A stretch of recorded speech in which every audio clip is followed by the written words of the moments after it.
May ബാവസു namaz പട, ഞാൻ വുളുഓടുകൂടി നിസ്കരിച്ചു. മേ ബാഇസ്സത്ത് മാ ബാപ് സെ ബാത് കിയ, ഞാൻ ആദരവോടെ ബഹുമാനത്തോടെ മാതാപിതാക്കളോട് സംസാരിച്ചു. പ്രിയമുള്ള ശ്രോതാക്കളെ, സുഹൃത്തുക്കളെ, ഹിമമേ ഉറുദു വേൾഡിന്റെ മറ്റൊരു എപ്പിസോഡിലേക്ക് നിങ്ങൾക്ക് ഏവർക്കും സ്വാഗതം. ഞാൻ ഇന്ന് നിങ്ങളോട് ചർച്ച ചെയ്യുന്നത് കഴിഞ്ഞ എപ്പിസോഡുകളിൽ ചർച്ച ചെയ്തതുപോലെ തന്നെ ഉറുദു ഭാഷയിലെ ചില പ്രയോഗങ്ങൾ അതിനെ സെന്റൻസ് ആക്കി എങ്ങനെ നമുക്ക് സംസാരത്തിൽ ഉൾപ്പെടുത്താം എന്നതിനെ കുറിച്ചാണ് നാം ഇതുവരെ ചർച്ച ചെയ്തത്. അതുപോലെയുള്ള ഒരു വിഷയവുമായിട്ടാണ് ഞാൻ ഇന്ന് നിങ്ങളുടെ മുമ്പിലേക്ക് വന്നിട്ടുള്ളത്. നമുക്കറിയാം, ഉറുദു ഭാഷയിലെ ഒരു അക്ഷരമാണ് ബേ എന്ന് പറയുന്നത്. ബേ എന്ന ആ അക്ഷരത്തിനോട് അലിഫ് ചേർത്തുകൊണ്ട് ബ ആക്കിയാൽ, അല്ലെങ്കിൽ ബേ എന്ന അക്ഷരത്തിന് നമ്മൾ എകാരം ചേർത്തുകൊണ്ട് ബേ എന്ന് ഉച്ചരിച്ചാൽ, അല്ലെങ്കിൽ പറയുകയാണെങ്കിൽ എന്തൊക്കെ മാറ്റങ്ങളാണ് ഈ രണ്ടക്ഷരങ്ങളെ ഒരു സെന്റൻസിലേക്ക് സംയോജിപ്പിച്ചാൽ ഉണ്ടാകുന്നത് എന്നതാണ് നാം ഇന്ന് ചർച്ച ചെയ്യുന്നത്.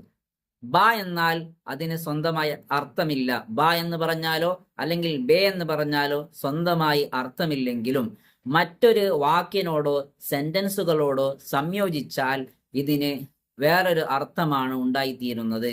ബ എന്ന് പറയുമ്പോൾ അതിന് ഉണ്ടതാനും ഉള്ളതോടു കൂടെ എന്നൊക്കെ അർത്ഥം വരും. അതുപോലെ ബേ എന്ന് പറയുമ്പോൾ ഇല്ലാതെ, അല്ലാതെ എന്നൊക്കെ നമുക്ക് അതിന് അർത്ഥം പറയാൻ സാധിക്കും.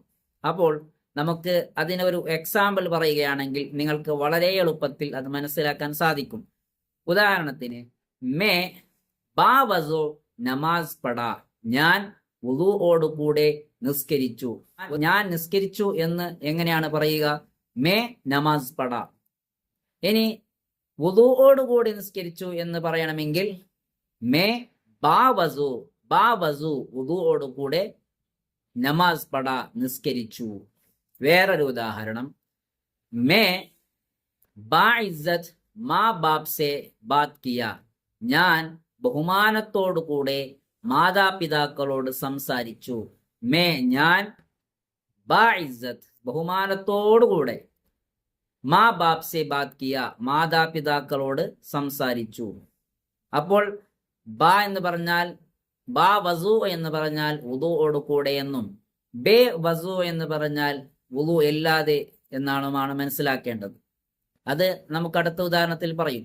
ഇനി ബാ ഇസ്സത്ത് എന്ന് പറഞ്ഞാൽ ബഹുമാനത്തോടു കൂടെ എന്നുള്ള അർത്ഥമാണ് അതിന് വരുന്നത്. അപ്പോ ബഹുമാനത്തോടു കൂടി ഞാൻ മാതാപിതാക്കളോട് സംസാരിച്ചു എന്ന അർത്ഥം അതിനുണ്ടാവുന്നു. അപ്പോൾ ബ എന്ന് പറഞ്ഞാൽ ഉള്ളതോട് കൂടെ എന്നും, ബേ എന്ന് പറഞ്ഞാൽ ഇല്ലാതെ എന്നുമാണ് അതിനർത്ഥമുള്ളത്. ഇനി നമുക്ക് ബേ എന്നതിൻ്റെ ഉദാഹരണം കൂടി പറയാം. ഇനി ബേ എന്ന ആ ഒരു അക്ഷരം കൊണ്ട് അത് സെന്റൻസുകളിലേക്ക് ചേർത്ത് കൊടുത്താൽ ഉണ്ടാകുന്ന മാറ്റങ്ങളാണ് പറയുന്നത്. നേരത്തെ പറഞ്ഞു, ബ എന്ന് പറഞ്ഞാൽ ഉള്ളതോടുകൂടി എന്ന അർത്ഥം വരുമ്പോൾ ബേ എന്ന് പറഞ്ഞാൽ ഇല്ലാതെ, അല്ലാതെ എന്നൊക്കെ ഇതിനർത്ഥം വരുന്നു. ഉദാഹരണത്തിന്, മേ ബേ വസു നമാസ് പട, ഞാൻ വുളു ഇല്ലാതെ നിസ്കരിച്ചു. ബേ എന്ന് പറയുമ്പോൾ ഇല്ലാതെ, ബേ വസു വുളു ഇല്ലാതെ നമാസ് പട, നിസ്കരിച്ചു. മറ്റൊരു ഉദാഹരണം, മേ ബേ ഇസ്സത്ത് മാ ബാപ് സെ ബാത് കിയ, ഞാൻ ബഹുമാനമില്ലാതെ, ആദരവില്ലാതെ മാതാപിതാക്കളോട് സംസാരിച്ചു. ഒന്നും കൂടി പറയാം, മേ ബേ വസോ നമാസ് പട, ഞാൻ വുളു ഇല്ലാതെ നിസ്കരിച്ചു. മേ ബേ ഇസ്സത്ത് മാ ബാപ് സെ ബാത് കിയ, ഞാൻ ബഹുമാനമില്ലാതെ, ആദരവില്ലാതെ മാതാപിതാക്കളോട് സംസാരിച്ചു. ഇനി നിങ്ങൾക്ക് ഇതുപോലെ ഒരുപാട് ഉദാഹരണങ്ങൾ ഇതിലൂടെ ഉണ്ടാക്കാൻ പറ്റും. മഖ്സദ് എന്നൊരു ഒരു വാക്കെടുക്കുക. മഖ്സദ് എന്ന് പറഞ്ഞാൽ ഉദ്ദേശ്യം എന്നാണ്. അപ്പോൾ ബാ മഖ്സദ് എന്ന് പറഞ്ഞാൽ ഉദ്ദേശത്തോടു കൂടെ. ഇനി ബേ മഖ്സദ് എന്ന് പറഞ്ഞാൽ ഉദ്ദേശമില്ലാതെ. ഇനി അദബ് എന്ന് പറഞ്ഞാൽ സാഹിത്യം എന്നാണ്.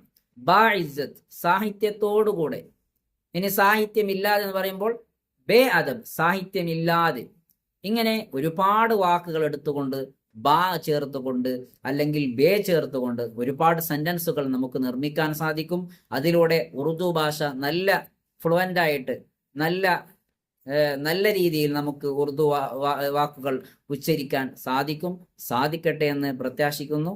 അസ്സലാമു അലൈക്കും വറഹ്മത്തുള്ളാഹി വബറകാതുഹു. ഖുദാ ഹാഫിസ്.